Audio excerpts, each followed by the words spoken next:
Chers amis du Pas de l'Épi, bonjour. Nous nous retrouvons encore et toujours autour de notre bon Pas de l'Épi et justement aujourd'hui pour parler de son intimité, d'ailleurs avec d'autres saints, avec leurs anges, leur ange gardien.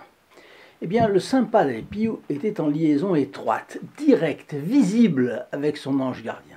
Nous n'avons pas ce don, mais cela ne veut pas dire que les anges soient irréels, invisibles, et seraient donc des figures imaginaires. Pas du tout. Un jour, le Pas d'Épi s'est fortement plaint à son ange de l'avoir peu secondé dans sa lutte contre le diable. Il avait ensuite écrit à un de ses confrères que l'ange lui avait répliqué. Il avait dit « Rends grâce à Dieu de te traiter comme un élu de son cœur pour le suivre sur la montée abrupte du calvaire. Âme confiée par Jésus à ma garde, je contemple avec allégresse et profonde émotion le comportement que Jésus adopte avec toi. » Donc c'était une réplique, une réponse sans réplique.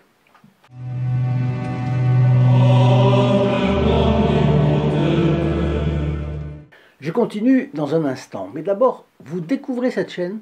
Notre objectif est d'amener dans les foyers la présence consolatrice du plus grand moine catholique du XXe siècle, Saint Pie de Pietrelcina, dans les foyers. C'est l'un des plus grands saints des temps modernes, donné par le pape Jean-Paul II comme un modèle aux prêtres du XXIe siècle. À travers une vie foisonnante de miracles et de guérisons, sa mission est d'arracher les âmes aux griffes du diable. Canonisé par Jean-Paul II en 2001, il continue sa mission avec encore plus de moyens, et oui, du ciel où il se trouve, où nous savons qu'il se trouve. Sa photo est diffusée ici gratuitement et franco de port. Si vous la désirez pour vous ou un proche, il vous suffit de téléphoner au numéro que j'ai mis pour vous en description, ici dessous. Appel gratuit depuis la France métropolitaine et appel local depuis les DOM-TOM. Pour le Canada, il y a un autre numéro qui est indiqué aussi. Alors rappelons-nous que Jésus nous a commandé ceci. Ne méprisez pas l'un de ses petits enfants, car, je vous le dis, leurs anges dans les cieux voient toujours la face de mon Père céleste. D'ailleurs, ce n'est pas seulement les petits enfants, c'est les petits pour le monde, les gens méprisés. N'importe quel homme a un ange gardien qui regarde la face de Dieu. Vous vous rendez compte? Le catéchisme nous en parle. De l'enfance à la mort, notre vie est habitée par la vigilance et l'intercession de nos anges. Aux côtés de chaque fidèle se trouve un ange protecteur, son berger, qui le conduit vers la vie. Et oui, vers la vie éternelle. Dès ici-bas, la vie chrétienne participe par la foi à la bienheureuse compagnie des anges et des hommes unis à Dieu. Le Pas d'Épi est l'un des saints qui a eu le privilège de s'entretenir avec son ange gardien. Jeune frère, il fut d'ailleurs mis à l'épreuve par son confesseur, qui lui a envoyé des lettres dans des langues qu'il ne connaissait pas, comme le grec. Et après l'avoir regardé, le Pas d'Épi savait cependant les tenants et les aboutissants de la lettre. Et peu après, Pas d'Épi révéla « Bien que la mission de nos anges gardiens soit grande, la mission du mien l'est encore plus, parce qu'il a la tâche supplémentaire de m'enseigner les langues étrangères. » Avec l'aide de son ange gardien, le Pas d'Épi a même écrit dans ces langues, pour communiquer avec ses correspondants innombrables. Une fois, alors que les démons le frappaient, le Pas d'Épi a appelé son ange gardien à l'aide. Et notre capucin a expliqué « Eh oui, il était là, il m'entourait, il chantait les hymnes à la divine majesté de sa voix angélique. » Ça suppose que il trouvait que l'ange ne l'avait pas assez protégé contre les coups du diable. Donc le bon Dieu le voulait. Qu'est-ce qu'on va faire quand Dieu veut quelque chose? Vous connaissez, je crois que c'est de Sainte Thérèse de l'Enfant Jésus, si Dieu le veut, je le veux. Dieu veut, je me suis donné un coup de marteau sur les doigts, Dieu le veut, je le veux. Sainte Gemma Galgani. Maintenant, Eh bien, Sainte Gemma Galgani a vu son ange gardien de ses propres yeux. Elle l'a touché de la main, comme s'il s'agissait d'une personne de ce monde. Et ils conversaient comme deux amis. C'est ce qu'a écrit le père Germanus Riopollo, son directeur spirituel et biographe, qui a écrit la vie de Sainte Gemma Galgani. Elle disait « Jésus ne me laisse jamais seul, il fait en sorte que mon ange gardien soit toujours avec moi. » Son ange l'inspirait dans ses méditations sur la passion de notre Seigneur. Son ange lui dit un jour « Regarde ce que Jésus a souffert pour l'humanité. Considère chacune de ses plaies. C'est l'amour qui les a ouvertes. Vois comme le péché est laid et abject. Car il a fallu autant de douleur et autant d'amour pour l'expier. » Alors qu'elle était absorbée dans sa prière, elle vit un jour son ange debout près de son lit. Et il lui dit « Jésus t'aime beaucoup, aime-le aussi. » Et encore « Aimes-tu la mère de Jésus? Salue-la toujours, car elle apprécie beaucoup cette attention et rend les salutations qu'elle nous offre. Offre-lui tes salutations. » D'ailleurs, j'y ai pensé, notre Je vous salue Marie, lorsqu'on prie le chapelet, à chaque instant, à chaque Je vous salue Marie, nous saluons, il faut le faire avec âme, pas automatiquement, pas comme machinalement, non, il faut le faire avec âme. Quand on passe devant une statue de la Sainte Vierge, on la salue. Dans le Salve Regina, c'est ça aussi, on salue. Saluer la Sainte Vierge, saluer notre Seigneur, voyez. Comme Padre Pio, Sainte Gemma Galgani envoyait aussi son ange gardien transmettre des messages à d'autres personnes. Par cet intermédiaire original, elle demandait aussi des autorisations à Jésus et à Marie pour gouverner sa vie. Et son ange gardien lui apportait toujours la réponse. Est-ce que ce n'est pas consolant, ça? Évidemment. Si certains ont reçu le privilège de les voir, eh bien, c'est que les anges existent bel et bien et ont les qualités avec lesquelles l'Église les caractérise. Le catéchisme nous dit ainsi que ce sont de purs esprits qui peuvent prendre une forme visible, et nous venons de le voir.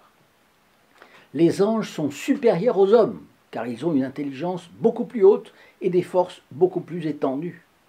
Dieu les a créés pour sa gloire et son service, mais aussi pour leur bonheur. Le nombre des anges est immense, il surpasse celui de tous les êtres corporels, donc aussi celui de tous les hommes, passés et à venir. Cornelius à Lapide, grand théologien, compare les anges à un tapis. Les franges représentent le nombre des hommes qu'il y a eu, qu'il y a, qu'il y aura. Et l'ensemble coloré du tapis représente la supériorité des anges, notamment en nombre. Notamment en nombre. Voilà qui demande de nous l'humilité vis-à-vis des anges, vis-à-vis de la création et vis-à-vis de Dieu. Enfin, les anges ne sont pas égaux. Ils forment 9 cœurs. Les séraphins sont le plus proches du trône de Dieu, car ils sont embrasés de l'amour divin. Et l'amour, c'est le plus important. Nous serons jugés à l'amour. Bien. Au soir de cette vie, comme disait sainte Thérèse, nous serons jugés à l'amour. Puis viennent les chérubins, qui se distinguent par une grande connaissance de Dieu. Puis viennent les trônes, qui portent le trône de Dieu. Puis les dominations, qui sont chargées de l'ordre de l'univers. Puis les puissances qui combattent les démons, qui sont chargées d'aider les hommes à combattre les démons. Les vertus qui dispensent la grâce. Les principautés qui veillent sur les nations. Puis les archanges, les messagers célestes, et enfin les anges qui sont les gardiens des hommes, mais pas que des hommes, des lieux, des villes, des villages. Quand on dit anges et archanges, on dit en général les anges, et puis les archanges, les super-anges, etc. Oui, mais en réalité, ce sont les deux plus proches de nous, et les moins proches de Dieu. Enfin, ils sont proches de Dieu aussi. Mais disons, les moins proches. Quand on dit Saint Gabriel était un archange, on veut dire qu'il était un ange bien plus haut que les autres. Saint Michel, Saint Raphaël. Mais en réalité, c'était... Saint Gabriel était un séraphin, bien sûr. Alors je passe à nos 2 autres saints du jour, mais avant juste un mot Veuillez partager ces vidéos à vos amis et sur les réseaux sociaux, c'est vous qui avez le meilleur moyen de faire connaître notre bon capucin. Quand vous partagez une vidéo, non seulement vous entrez dans les intentions de la messe du vendredi à midi, mais les personnes qui la reçoivent sont aussi bénéficiaires que vous des mérites de cette messe. Mérites infinis, comme vous le savez. Vous êtes ainsi un trait d'union entre les âmes et le Padre Pio. N'hésitez pas non plus à venir me rendre visite sur le lien www.st-padre-pio.fr. Rappelez ici en bas dans la description, vous y connaîtrez le groupe des protégés du Padre Pio. Sainte Françoise Romaine, maintenant. Après la mort d'un de ses fils, Sainte Françoise Romaine voyait constamment son ange gardien. Il était si brillant qu'elle en était aveuglée, et elle ne pouvait d'ailleurs pas le regarder directement en face. Elle regardait seulement le halo de lumière qui l'entourait. Lorsqu'elle priait profondément ou qu'elle était attaquée par le diable, son ange lui permettait de le regarder directement. C'est-à-dire qu'il se cachait derrière quelque chose qui permettait qu'on le regarde, que Sainte Françoise Romaine le regarde. Il ressemblait à un enfant d'environ 9 ans, disait-elle. Ses yeux pétillaient et dansaient lorsqu'il la regardait. Il avait l'expression la plus gentille et la plus aimante sur son visage. Ses cheveux blonds étaient comme des fils d'or très fins qui lui descendaient jusqu'aux épaules. La lumière de ses cheveux permettait à Sainte Françoise Romaine de lire l'office la nuit. Par l'intermédiaire de l'ange, elle discernait le cœur et les intentions des hommes. Elle savait quand le diable dominait une personne en présence de laquelle elle se trouvait. Son ange gardien allait toujours, ici et là, devant elle, à sa droite, à sa gauche, au-dessus d'elle. Il était toujours là pour la protéger. Et cette protection, on va la voir maintenant avec Sainte Faustine Kowalska. L'apôtre de la miséricorde divine a également vu son ange gardien, et celui-ci l'a emmené une fois au purgatoire et au paradis où elle a vu les saints. Mais elle a eu aussi une vision de l'enfer. Elle a écrit à propos de ces endroits pour informer les personnes qui perdaient la foi. Donc voilà, elle a vu le ciel, le purgatoire, l'enfer. Jeune religieuse, Faustine se rendit avec son ange dans un lieu brumeux et enflammé où se trouvait une grande multitude d'âmes en peine. C'était le purgatoire. Mais avant, elle a été assiégée par les démons et elle demanda l'aide de son ange. Et elle raconte. Aussitôt sa figure rayonnante de lumière apparut. Et il me dit, n'aie pas peur, épouse de mon Seigneur. Sans sa permission, ces esprits ne te feront aucun mal. Et aussitôt, les mauvais esprits disparurent et le fidèle ange gardien m'accompagna très visiblement jusqu'à la maison elle-même. Et un jour, elle avait un long voyage à faire. Elle partait de Vilnius, un voyage de Vilnius à Cracovie. Et Faustine a vu son ange gardien. Elle a vu son ange gardien l'accompagner depuis Vilnius jusqu'à Varsovie d'abord, où elle devait faire une halte au couvent de son ordre. Et au moment où elle rentre elle passe le porche de son couvent, il disparaît. Puis a-t-elle écrit, lorsque j'ai repris le train de Varsovie pour Cracovie, je l'ai revu à mes côtés. Il était absorbé dans la prière et la contemplation de Dieu, et je le suivais en pensée. C'est très intéressant. C'est le petit journal de Sainte Faustine qui est derrière moi ici, au paragraphe 490. Pas la page, le paragraphe. À l'occasion de ce voyage d'ailleurs, il l'a chaque fois accompagnée au dehors, et il a disparu quand, de retour, elle passait la porte du couvent. Pourquoi il l'accompagnait? Parce que c'était une mission difficile. Il fallait qu'elle parle à les supérieurs de ce couvent. Et c'était loin d'être facile. Et donc elle avait peur. Parfois, son ange lui demandait de prier pour les agonisants. Mon ange gardien m'a demandé de prier pour une certaine âme. Et ensuite, j'ai appris qu'il s'agissait d'un homme dont l'agonie avait commencé à ce moment précis. Vous voyez, quand je vous disais l'autre jour qu'il fallait prier pour l'âme des agonisants, Jésus me fait savoir d'une manière spéciale quand quelqu'un a besoin de ma prière, surtout l'âme d'un agonisant. Lors d'un voyage, Faustine a vu un ange se tenir dans chaque église devant laquelle elle passait, ce qui indique que ces lieux avaient aussi leurs anges gardiens.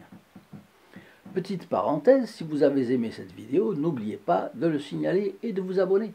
C'est gratuit et vous ne perdrez plus les résultats de mes dernières recherches sur le Padre Pio. Chers amis du Padre Pio, je vous souhaite une excellente journée sous la protection de Notre-Dame et du bon Padre Pio. Au revoir. In nome del Padre, del Figliolo e dello Spirito Santo, e così sia. Sia lodato Gesù e Maria, e